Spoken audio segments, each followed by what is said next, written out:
ولا يجد له من دون الله وليا ولا نصيرا. صدق الله العلي العظيم وصدق رسوله النبي الكريم الأمين. إن الله وملائكته يصلون على النبي يا أيها الذين آمنوا صلوا عليه وسلموا تسليما. الصلاة والسلام عليك يا سيدي يا رسول الله وعلى آلك وأصحابك يا سيدي يا حبيب الله. الصلاة والسلام عليك يا سيدي يا نبي الله وعلى آلك وأصحابك يا سيدي يا نور الله. الصلاة والسلام عليك يا سيدي يا رحمة للعالمين وعلى آلك وأصحابك يا سيدي يا خاتم النبيين. مولاي صل وسلم دائما أبدا على حبيبك خير الخلق كلهم. هو الحبيب الذي ترجى شفاعته لكل هول من الأهوال مقتحم. يا رب بالمصطفى بلغ مقاصدنا واغفر لنا ما مضى يا واسع الكرم. دو آیات بینات سورہ النساء سے تلاوت کی ہیں. اللہ خالق کائنات جل مجدہ الکریم ارشاد فرماتا ہے والذین آمنوا وعملوا الصالحات، اور وہ لوگ جو ایمان لائے اور جنہوں نے اچھے عمل کیے، سندخلہم جنات تجری من تحتها الانہار، ان قریب ہم انہیں ایسے باغات میں داخل کریں گے جن کے نیچے نہریں جاری ہیں. خالدین فیہا ابدا، اور یہ ان باغات میں ہمیشہ ہمیشہ رہیں گے. وعد اللہ حقا، اور سنو اللہ کا وعدہ سچا ہے. ومن اصدق من اللہ قیلا، اور اللہ کے کلام سے بڑھ کر کس کی بات سچی ہو سکتی ہے. لیس بامانیکم ولا امانیک اہل الکتاب، نہ تمہاری آرزوؤں میں کچھ ہے اور نہ اہل کتاب کی آرزوؤں میں کچھ ہے. من یعمل سوءا یجز بہ، جو برا عمل کرے گا اسے اس کا بدلہ دیا جائے گا. ولا یجد لہ من دون اللہ ولیا ولا نصیرا، اور اے مخاطب تو اس گناہگار کے لیے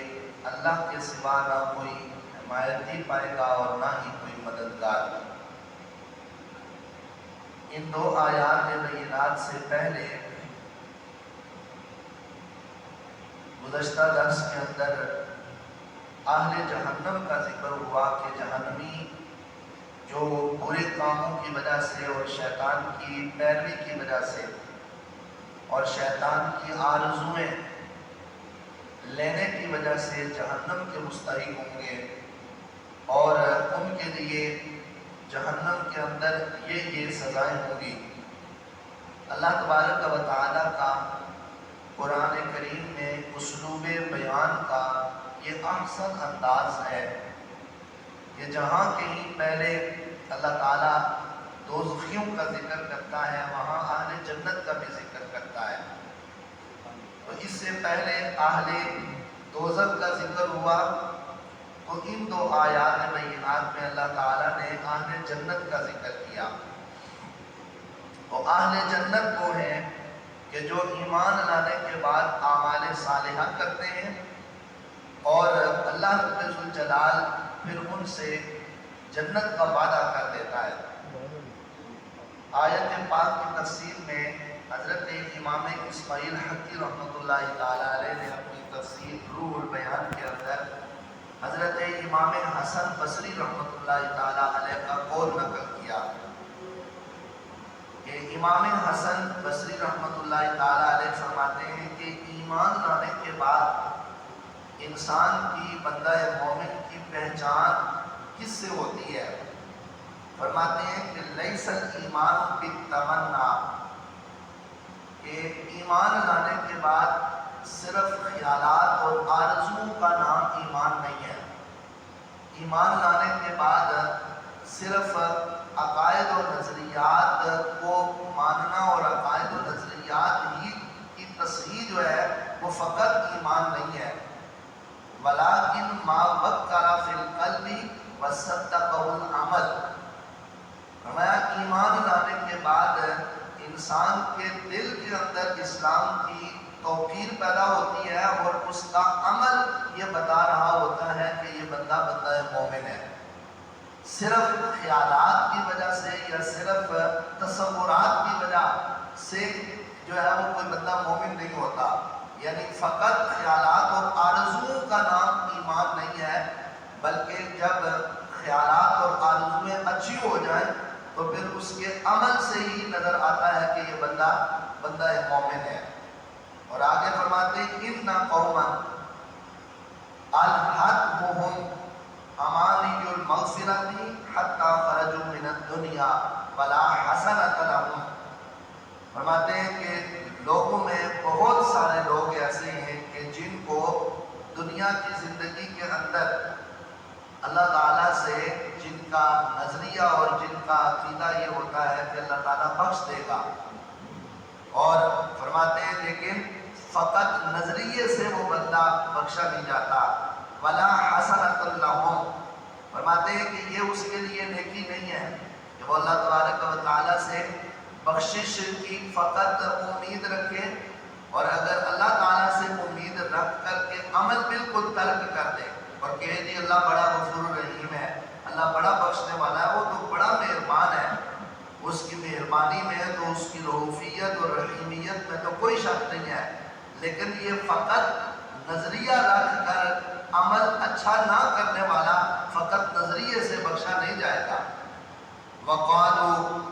نُحْسِنُ الظُّنُّ بِاللَّهِ وَكَذَّبُوا۔ فرماتے ہیں کہ اللہ تعالیٰ کی ذات پاک کے بارے میں گمان تو اچھا رکھنا، لیکن اپنے عمل سے جھوٹ بولنا، یعنی نظریہ تو یہ رکھتا ہے کہ اللہ بڑا غفور رحیم ہے لیکن نماز نہیں پڑھتا، یہ نظریہ تو رکھتا ہے کہ اللہ تعالیٰ کی جو رحمت ہے وہ بڑی وسیع ہے، اللہ رب ذوالجلال کی رحمت کی حد ہی کوئی نہیں ہے، اس میں کوئی شک نہیں ہے، لیکن یہ نظریہ رکھ کر کے گناہ کر رہا ہے، تو فقط اس سوچ یا اس فکر کی وجہ سے اس کی نجات نہیں ہونی، اس لیے کہ بہت سارے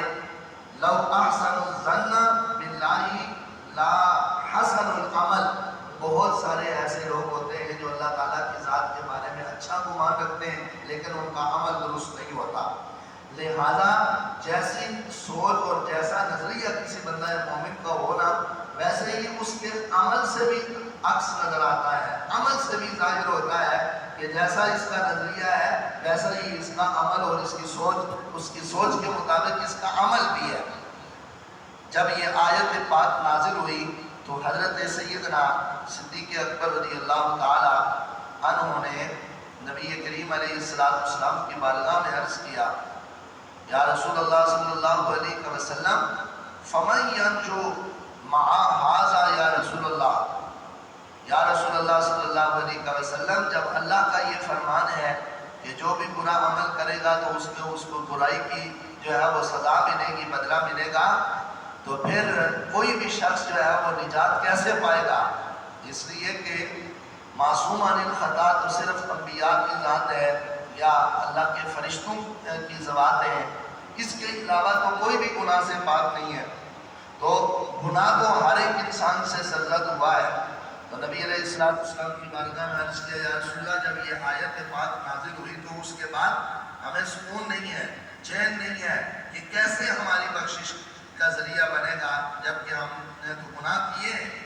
تو نبی پاک علیہ السلام نے فرمایا، اما تحزنوا اما تمردوا اما یصیبکم العلاء، فرمایا اے ابو بکر تمہیں پریشان ہونے کی ضرورت نہیں ہے، کیا تمہیں کبھی غم نہیں آتا، یا کبھی تم بیمار نہیں ہوتے، یا کبھی تمہیں کوئی مصیبت نہیں پہنچتی؟ قال بلا، عرض کیا یا رسول اللہ کیوں نہیں، ایسا ہوتا ہے۔ فرمایا ہوا ذالک، فرمایا یہ تمہارے ایمان کی وجہ سے ہی ہے، کہ جیسا انسان کے اندر عمل کے اندر کوتاہی آ جائے، کبھی کوئی گناہ سرزد ہو جائے، تو اس گناہ کی وجہ سے ہی اللہ تبارک و تعالیٰ یا تو مرض کے اندر مبتلا کر دیتا ہے یا کوئی مصیبت بھیج دیتا ہے، تو وہ جو گناہ چھوٹا موٹا اس نے دنیا کے اندر کیا ہوتا ہے، اللہ تعالیٰ اسے چھوٹی مصیبت کے اندر ڈال کر دنیا کے اندر ہی اس کا کفارہ بنا دیتا ہے۔ فرمایا یہ تمہارے زندگی کے اندر جو تمہیں چھوٹی چھوٹی مصیبتیں آتی ہیں اور طرح طرح کے مصائب کا سامنا ہوتا ہے، یہ تمہارے گناہوں کا کفارہ بنتا ہے۔ ایک وہ شخص کے جو زندگی کے اندر کبھی اس نے نماز نہیں پڑھی، کبھی نیک عمل نہیں کیا، لیکن آخری وقت کے اندر زندگی کے آخری ایام میں، آخری مہینوں یا آخری سالوں کے اندر اللہ تعالیٰ اسے بستر مرض پر ڈال دیتا ہے، وہ جوں جوں تکالیف اٹھاتا رہتا ہے اور جوں جوں اس کو دکھ پہنچتا رہتا ہے کہ میں درست نہیں ہو رہا، تندرست نہیں ہو رہا، میری صحت ٹھیک نہیں ہو رہی، تو اس کی وجہ یہی ہوتی ہے کہ اللہ تبارک و تعالیٰ اس کے گناہوں کی جو میل کچیل ہے وہ اس تکلیف کی صورت کے اندر دور کر کے اسے گناہوں سے پاک کر کے دنیا سے بھیجنا چاہ رہا ہوتا ہے۔ حضرت سیدنا ابو ہریرہ رضی اللہ تعالیٰ عنہ فرماتے ہیں جب یہ آیت پاک نازل ہوئی تو بکینا وحزنا، ہم خوب روئے اور ہمیں اس بات پر خوب دکھ ہوا کہ ہم میں سے کوئی بھی بندہ گناہ سے محفوظ نہیں ہے۔ ہم نے نبی کریم علیہ السلام کی بارگاہ میں جا کر عرض کیا یا رسول اللہ ما ابقیت هذه الآیہ آیت من شیء، حضور اس آیت پاک کے نزول کے بعد تو ہمیں پتہ چلتا ہے کہ ہم بالکل خالی ہیں، ہمارے پاس تو کچھ نہیں ہے، اس آیت نے تو ہمارا کچھ نہیں چھوڑا۔ نبی علیہ السلام نے فرمایا والذی نفسی بیدہ لکما انزلت ولکن یسروا وقاربوا وسددوا، فرمایا میرے صحابہ اس ذات کی قسم کے جس کے قبضہ قدرت میں میری جان ہے، جب یہ آیت پاک نازل ہوئی تو اس سے یہ مطلب نہیں ہے کہ تم نا امید ہو کر بیٹھ جاؤ، تم اپنے عمل کرتے رہو، نیکیاں کرتے رہو اور اپنے آپ کو سیدھا رکھنے کی کوشش کرو اور کوتاہیوں کے اندر نہ پڑو، اللہ تبارک و تعالیٰ تمہیں اپنی بارگاہ سے ضرور مغفرت اور بخشش کا مجدہ عطا فرمائے گا۔ فرمایا اس کا یہ مطلب نہیں ہے کہ جب اللہ تبارک و تعالیٰ یہ فرما دے کہ جو انسان برا عمل کرے اسے برے عمل کا بدلہ ملے گا تو تم مایوس ہو کر بیٹھ جاؤ کہ اللہ تعالیٰ نے تو ہمیں گناہوں کی سزا دینی ہے۔ میں اپنی زندگی کے اندر نیک عمل کرتے رہو اور اپنے آپ کو سیدھا رکھنے کی کوشش کرو، اور میں اللہ رب ذوالجلال فقط دنیا کے اندر فقط اس عمل کی وجہ سے تمہاری اللہ رب ذوالجلال بخشش فرما دے گا۔ آیت پاک کے اندر اللہ تبارک و تعالیٰ نے اس سے اگلی آیت پاک کی تفسیر کے اندر فرمایا، مفسرین نے وَمَنْ يَعْمَلْ مِنَ الصَّالِحَاتِ مِنْ ذَكَرٍ أَوْ أُنْثَىٰ وَهُوَ مُؤْمِنٌ فَأُولَٰئِكَ يَدْخُلُونَ الْجَنَّةَ وَلَا يُظْلَمُونَ نَقِيرًا، فرمایا کہ جو اچھا عمل کرے چاہے وہ مرد ہو یا عورت ہو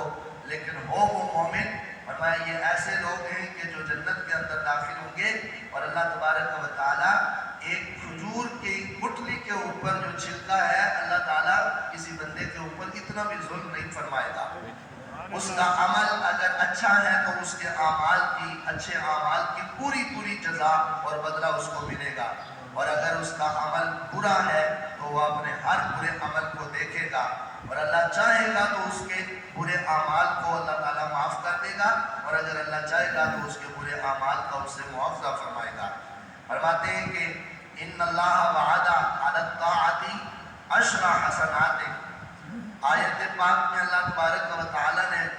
یہ فرمایا کہ اگر کوئی ایک نیکی کرے گا تو میں اس کو ایک نیکی کے بدلے میں 10 جو ہے وہ نیکیاں عطا کروں گا، یہ میری شان کریمی ہے۔ اور اگر تم میں سے کوئی برائی کرے گا تو فلا یجزا الا مثلھا،